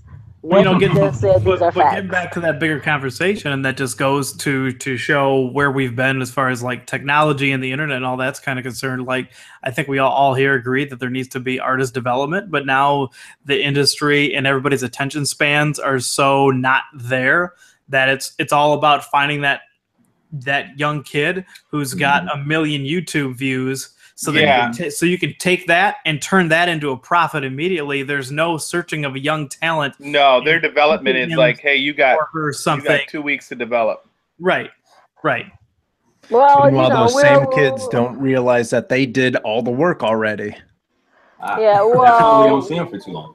We have a attention deficit disorder running rampant through what I just lost interest in what I was saying. I turned the page. What just happened? So I think it's in the food or it's in the water. I've been watching a lot of documentaries about what they do to our water and our food. And no, I'm just kidding. But I was going to say, here we go. Really? No. I do watch a lot of documentaries though, because just here. other people's perspectives of why things are the way they are has always been interesting to me. People are very interesting to me. But it's just kind of like it's a disposable world. We're in a disposable world. Everything is disposable, so it's just kind of like when you go to YouTube and you look, that YouTube will create a history of the things that you've watched, like you're not smart enough to remember what it was you just watched. So they create a history, and then you can create a playlist and you can keep building on that. Like you can't remember, okay, I want to go back and I want to hear this song. I got CDs in the garage that I can go to and find, that Luther song is on that CD and write down there. I didn't need for a computer to tell me. But we want it just like that. We want it now. And I'm done with this because now the ball is bouncing over here like a puppy. You know, the puppy, the dog, and the ball is bouncing over here, and he's then something happens over here, and he's over here and forgot about this one. And that's the society that we live in. I mean, the First Lady, so as a DJ, tell me if this is something you've noticed over the time, I'm sure I have, is when we were in the 90s, a record had a lifespan sometimes of a whole summer. You know, you'd get the hit record of the summer, whatever it was. And if it was doing hip hop, if you were playing hip hop, then it might be like an Eric B. and Rakim record in '89, right? It might be Paid in Full, and it would be hot damn near the whole year, and it would last for a long time. Not even the whole year. There was albums that would be worked for 2, sometimes 3 years.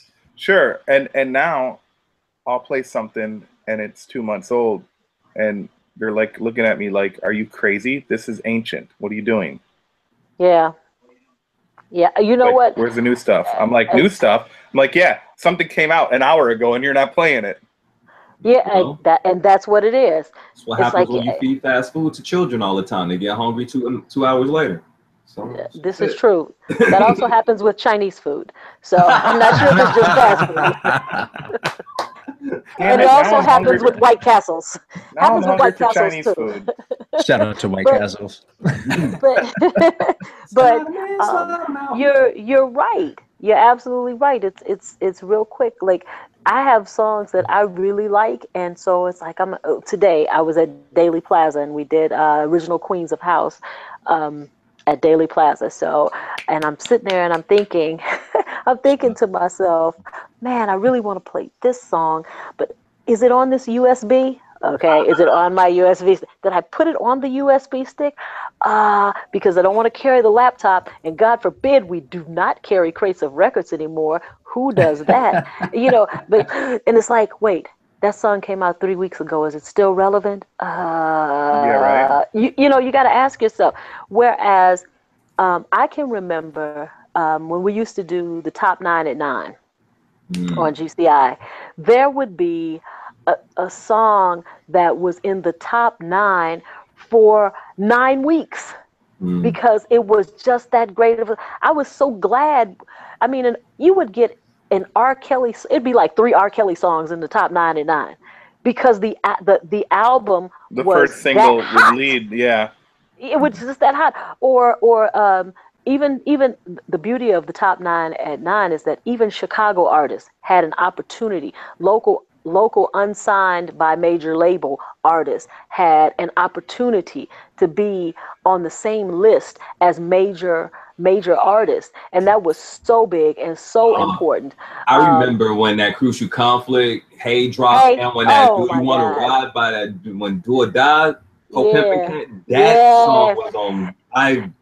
And it didn't matter that they were on, was it Rap a Lot? I think they were. Were they on Rap a Lot? Yeah, Rap a Lot. Do or Die was on Rap a Lot. And Crucial was on was Universal. Universal.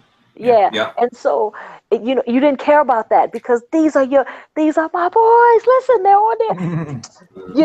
And then when the video comes out, you go, there they are. It was exciting. It was and it so played on the exciting. radio. Yeah, and you heard it on what you're talking about, the top 9 at 9. I heard it. I remember tuning in specifically. Where did your Chicago home jams go? We don't do that anymore. We'll just no. We lost local programmers. We lost local programmers when certain corporations took over and they just started programming from some central office over in Bangladesh. It's always interesting. It's always interesting to me when corporations that are owned by people and run by people handle people as though they're not people. You know what I mean?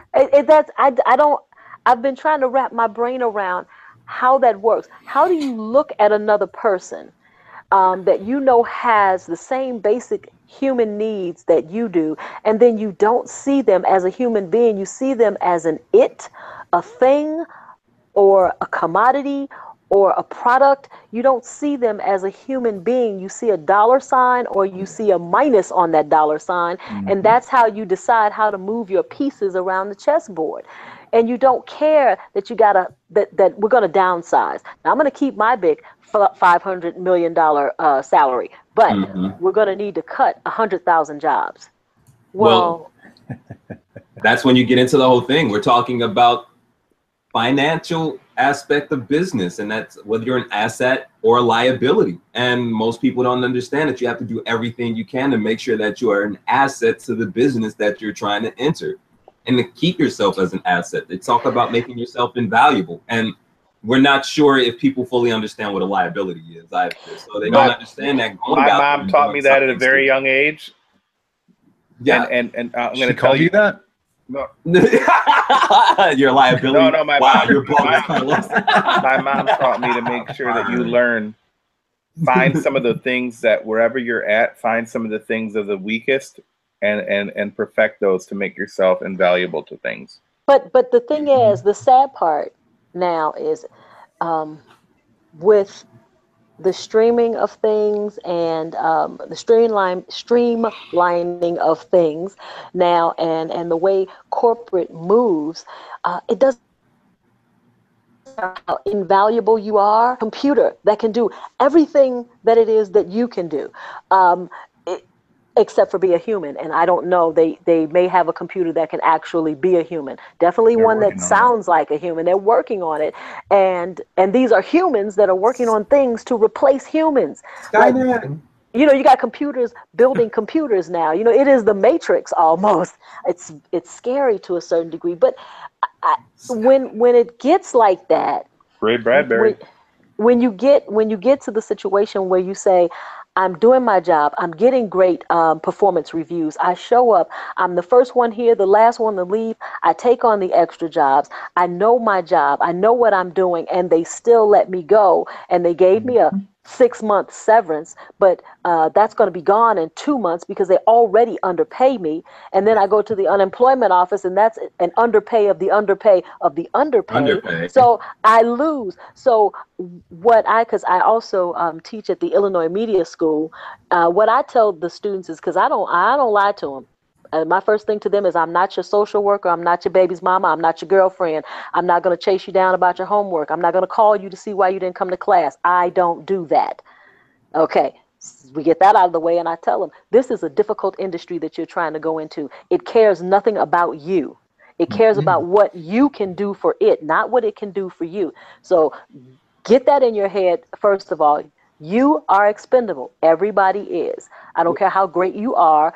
Once you're not bringing in that dollar, you got to go. Or if they find somebody who can do it better than you for less money, or do it just like you for less money, you got to go. I'm glad you said the money. I'm glad you said the money thing, First Lady, because I thought that was the conversation you had with all your children before when they're growing up.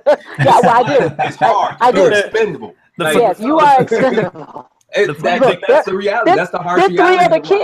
There's 3 other kids down the street that would be dying to take your place, so you better get it together. Yep. Like, you got exactly. meals and you got a Game Boy. Ryan, Yeah, get it together. I don't mean to interrupt, guys. Ryan, is it time for this or that?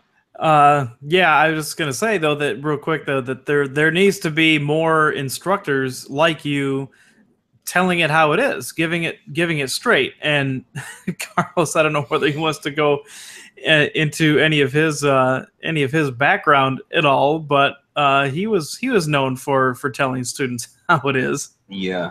But you know, and then you weren't valuable anymore. That's what I was about to say. As a you teacher, exposed the lie. Yep. As a teacher, as a person who's worked in that environment and spoken to students and speak to students constantly, when you tell them those type of things, either A, you get in trouble with the administration on a certain level, depending on what level of the game you're in.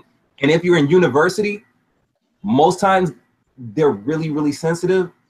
And you don't want to chase away your money, because if you chase away the students, then you get bad reviews. And those professors are so graded on those reviews that they get at the end of the session. So you got to be really, really gentle with those children sometimes.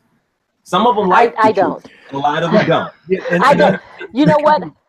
You can try to be as gentle as you want. The industry is not going to be gentle to them. Thank you. And so you're actually doing them a disservice if you're trying to coddle them. Yes. I agree with you, but a lot of professors get scared because they need that money. They're not on tenure track. Again, I told you at 2 years old, I was already going on my protest. I have been fired before. It won't be the first time, and it definitely will not be the last. And I have been fired by, and I say this too, I have been fired by people better than you for less than what you're getting ready to fire me for. So I am good with that. Yeah. But I'm not gonna have any of these students walking out of here and believing that they're going to get on a magic carpet and go right up to, Soul 106.3 or GCI and get on the radio and be this big star, because that is not how it works. Mm-hmm. You have to work your way in. You cannot put a sentence together. So you're going to have a little bit of difficulty. And so little things like, if the assignment is to send me a link to your LinkedIn page, and I should be able to click that link from the email, and you send it to me, and then you say, oh, all you got to do is highlight it, copy it, and put it in boop. I don't think so. I don't do that. What do they do? If I can't click it, guess what the programmer does? Goes to the next candidate. Mm-hmm. So I don't handhold, and sometimes they don't like me, and they'll say she's such a bitch, and I say you're absolutely right. But here's the difference: I'm not your bitch. That's what you got to understand. And bitch just means BITCH, being in total control of herself. So yes, I am. You don't determine it. And here's what the assignment is, so, but by the time they get to graduation, and they get out there and they start going out for internships, a lot of them will say, thank you, because you didn't lie to me. Mm-hmm. I tell them 15th and the end of the month, I'm going to get my check, whether you get this education or not, and you still going to owe this money. And so, and a lot of those children are lucky because you didn't have that in. You had to actually do the old school route. You had to go and pull the coattails of somebody who was already there. It's like knocking on the door. Like, hello, I'm outside. Hello. Right. They get to go to school and use that as a route. There weren't classes like that for you. So it's just, you have to understand the hustle and the dedication. High schools have radio stations now. Mm-hmm. Yeah. Yeah. So I try to encourage them. I definitely encourage them to learn the business. The glitz and glamour, we can talk about that all day, but I encourage them to learn not just the radio business, not just the television business, but the entertainment business as a whole, because that is what you're going into. Learn as much as you can. That is so important, because it's easy. If you know the rules to the game, you don't have to be a great ball player to still win. You can coach. You know what I mean? You can design the uniforms. You can work in the front office if you have the knowledge of how things work. You don't have to be Michael Jordan. You don't have to be that person, but you can be the person that's running the company. You can be that person. So everybody wants to be on the air, and I try to explain to them that there are a lot of other areas. You want to do one thing, but you may find that you have a strength somewhere else. And I tell them, there are no weaknesses. You have things you're strong in and things you can be stronger in. Because I think telling a student, someone who has dreams and goals, that they're weak at something defeats the purpose of trying to get them to want to do better. You know what I mean? So I try not to use that term. But anyway, I'm just passionate about what I do. I don't mind planting a flag. I've taken one for the team several times, so I'm all right with that. I don't know. It's just who I am. And with that, we're glad you are who you are. Yes, we all are, for sure. Who are you getting on the show? No. I'm laughing because I can only see half of Ryan's face for like most of the thing. So yeah, he's off to the side. Ryan's doing one of these. So just so I'm clear again, I'm framing myself. Hot mix, or was it hot mix Chrissy? It was Chrissy Hot Mix. Okay. Chrissy Hot Mix, yeah. All right, we're gonna do. We're gonna do this or that.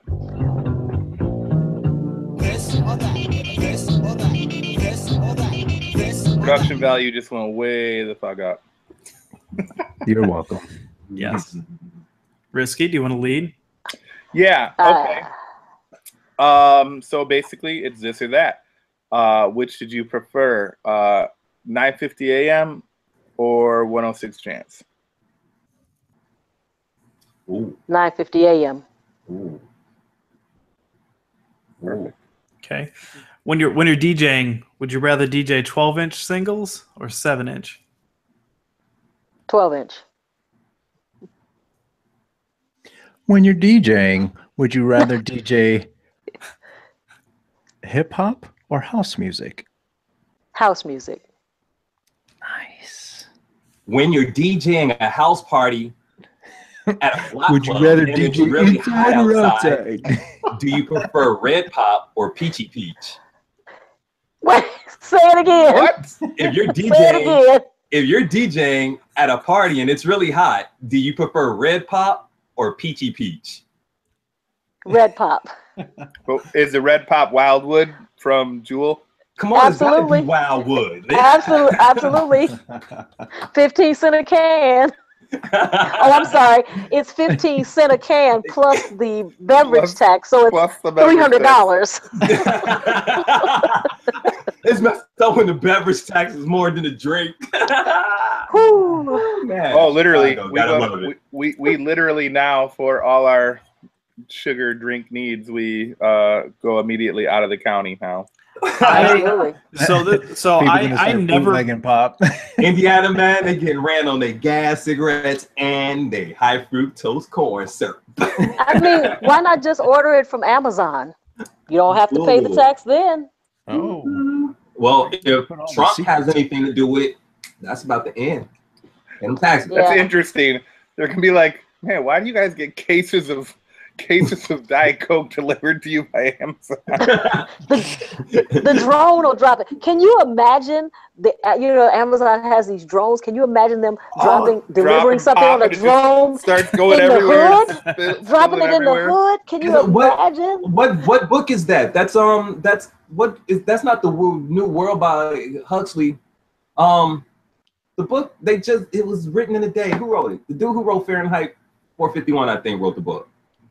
Where they had Michael Moore? no, Not Michael Moore. Is that Ray? Right, no, That's no, not no. Ray Bradbury, is it? No, Ray Bradbury. No, that was a science fiction writer. I'm sorry, Orwell. George Orwell.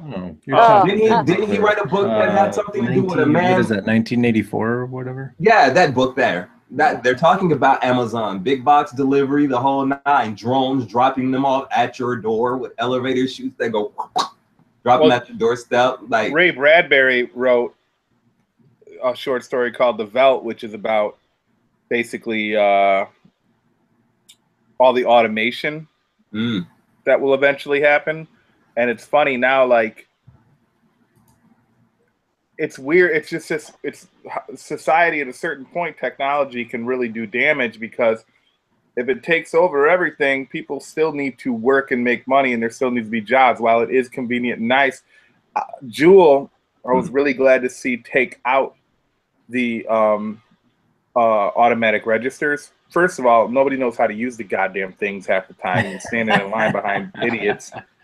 But secondly, the biggest thing is it takes away jobs, and people, while it might be convenient if it eventually gets figured out by people, it's still important for people to have jobs, because if nobody's making money, nobody's going to be at your fucking store. Well, that's what they figured out. The people that they were putting out of business by employing these machines instead of them were the same people who had to shop at their store, so they didn't have money to go shop anymore. Society needs a checks and balances. Okay, but one that wasn't eliminating all of the checkout people. There was still multiple lines. That was only a couple. And two, I really enjoyed not having to interact with anybody while I go in and buy two things, and I can get in and out in 3 minutes. I like that. I miss that. You're one of the What rare fucking store were you at? I was usually behind 8 old ladies that had no fucking clue what they were doing.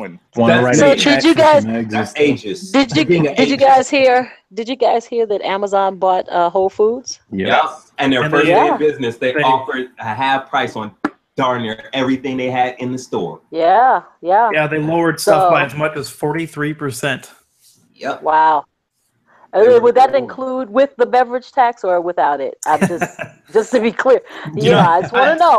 Speaking of someone get her some Ryan, do we get money for shouting out all of these brands and movies and things? There's some way we have that plugged in. Well, no. Everyone, the only ones that we do get anything from is Shure microphones, which I obviously have to mention every week because they are nice enough to provide us with some nice podcasting mics. They didn't give me nothing. I didn't get a T-shirt, a laminate, a refrigerator magnet, nothing. I didn't get no Shure needles, nothing. We'll have to talk to people at Shure for you. Yeah, because I'm not sure about this whole situation. I'm feeling a little left out. You did there. No, Shure is actually awesome. They are. Have anybody ever been to their office in? Is it what? It's Niles. Is it Niles technically? Yeah, I've been there. Yes. I've gone past there. I drove by I've probably drove by before, but I just really noticed it for the first time, obviously, because now we're like, oh, now we're talking with you, so you notice things more. But that's a really, really cool looking building. Yeah. It's up on, go take a look at it. I can't remember the street it's on, but it's in Niles, yeah. Anyway. Yes. First Lady, thank you so much for getting on with us. This was everything we thought it was going to be and more. Well, I had a great time. This is my first time doing this. I had to download it to my phone and everything. And so now I'm going to just figure out how I can use it more. Or I'm going to uninstall it. Yeah, Google's taking over your phone as you speak. It's taking control of your drive, your microphone, your camera. But can I just say that I love Google. I love the whole concept of being able to just go one place and say what to do about nothing. And then like all these answers will come up, or how to make shortbread cookies, or how to create chaos. And I don't care what you put in Google, there is an answer. I've never put something in Google and it says, it may say, did you mean? But it doesn't go, what? Hold on. What'd you say? I love that. You have to be willfully ignorant nowadays because there's no reason why you can't learn what you want to learn. If you can Google the dumbest new social media trend and or drama that your celebrity's getting in, if you know how to type those type of words in the search engine, you should be able to type in what's the quadratic equation. If you have a damn animal Snapchat filter on your face, then you should know how to use the damn Google. The Google people. Wait a minute. Out here looking like everyone's out here looking like goddamn Zoobly Zoo animals. Yeah. The tool for all of you guys who want to get on through the knowledge, the truth is being revealed. The veil is being peeled back. Go out there and read, man. It's all right there. The worst thing in the world is to see a grown man with one of those, and it like the kid takes a picture of him and then he puts that on. It's like, why would you do that to your father? That is just not. Why would you do that? You know why? Because child abuse is illegal. Maybe we need to go to therapy because the children are abusing on social media now. My mom would beat the crap out of me with a pancake turner, and I'm a better person for it. And before we get any more into the child abuse discussion, DCFS is gonna come up knocking on the doors posthumously like, ding dong. DCF's gonna bust through my door and be like, "Are you okay, son? We're gonna get you out of here. We come to take Chad away." Evidently, be like, "Can I take my toys with me?" See, that's the paddle, the waffle paddle is why you couldn't get rid of the toys. See, we knew you had a problem, didn't we, Carlos? It's not a crack problem, it's a paddle problem. Yeah, just saying. Too much. It's hard to smoke crack when you just got your ass swept by a belt. Yeah, really. I don't know. It depends on how hard you got hit. It might be, soothing to the pain. I think Ryan wants to go ahead and get out of here before I get into that. I can tell that Ryan is the voice of reason in this situation. Yeah, and then we just punch him and tell him to shut up. Yeah. He's the one going, guys. Okay, guys, let's bring it back in, guys. Come on, let's bring it back in. Reining it back in. Reel it in. All right. I just want to say before we get out of here, I was the only one who wasn't out of control tonight. That's true. You're fairly contained, so we'll chalk that up to a victory. So yeah. Yay! A couple things to mention real quick though. This Friday, September 1st, is Friday September 1st or is Saturday September 1st? I've got my days. Friday is September 1st. There you go. So Friday at the Brower House in Lombard, there's going to be a Remembering Mike One, a Mike One tribute show with a lot of people there. It's going to be hosted by Dirty MF. Hey. And it's going to be performances by Mood Swings and Han Solo, Nightwalker, Paz Lyrics, Mass Hysteria, Pugs Adams, Griffin, Encyclopedia Brown, and Sarcastic. It's going to be also a benefit for children's music education programs. So make sure you guys come out to there. I think the doors open at 9. So everybody go out and check that out. It's going to be a good time. Yeah, all the funds raised are going to go to that charity in Mike's name. Yeah. And what else we got? Midway. We're still continuing interviews, as everybody knows. So we haven't gotten to you. It's coming. If we told you we're interviewing you, it's happening. So I know there's a few people out there. And there's a few people we haven't told yet that I'm reaching out to that we will be touching base with you. Yeah, for sure. So we're still continuing that. If you want to support Midway, please go to our website, midwaydocumentary.com. Go to the support button, and you can see there's a few different ways if you want to help support us financially. You can check us out on Patreon, which is patreon.com/midwaydoc, and that's kind of like a subscription thing. So if you want to give us like $3 a month or $5 a month, not much, you get exclusive access to videos and blogs and stuff like that. You can also give us a one-time donation through PayPal, and we also have starting to build our catalog of shirts and some merchandise through that way too. So you can go to midwaydoc.threadless.com. Go get a shirt. We got some really cool new shirt ideas coming up too.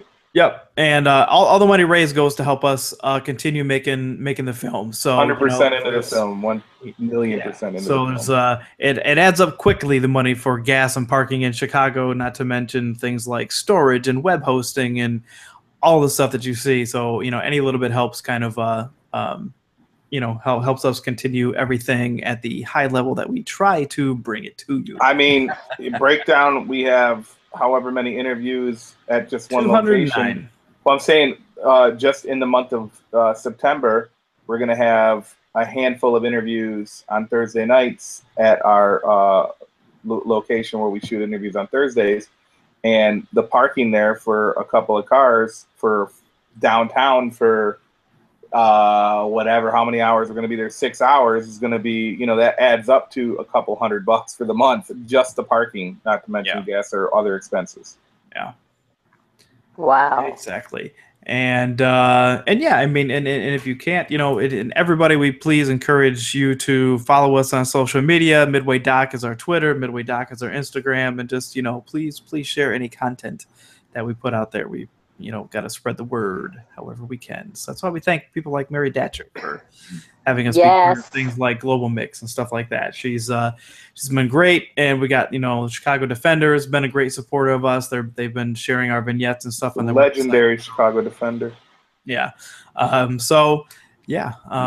With that being said, First Lady, thank you so much for having some fun with us tonight. Time went by really, really fast, as it usually does.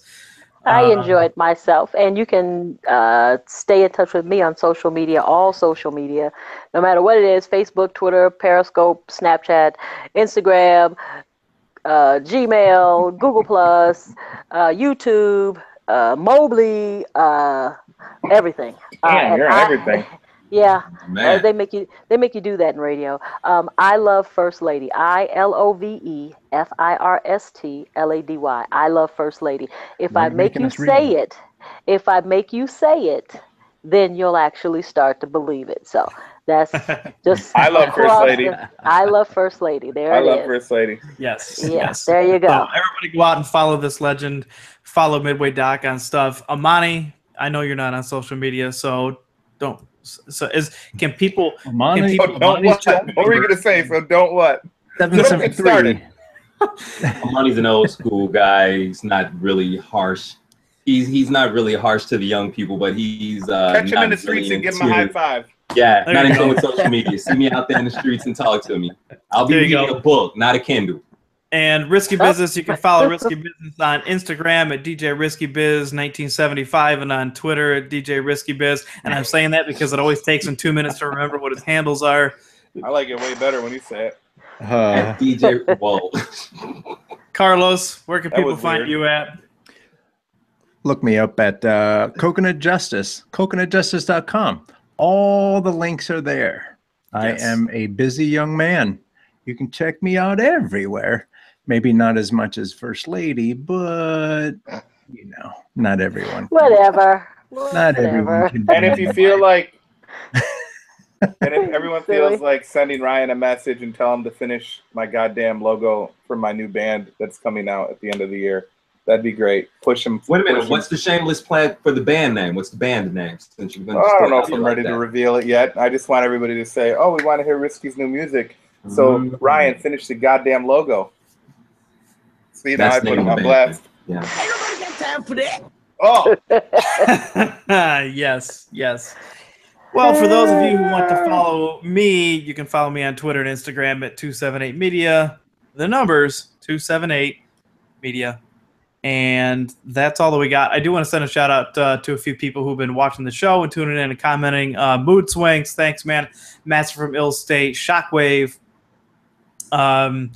Who else we have? I think there's a few others. I don't have them right in front of me, but so thanks, guys, for watching and participating. cheers, gentlemen. And yeah, we're going to be back next week. And We are ladies. going to have a graffiti talk next week with Steph Skills is going to be in the house. So we'll be talking some graffiti Awesome. and other things X-Men. with her. Yes, yes. So until next time, guys, follow us Midway Doc, and we'll see you next week. Thanks, First Lady.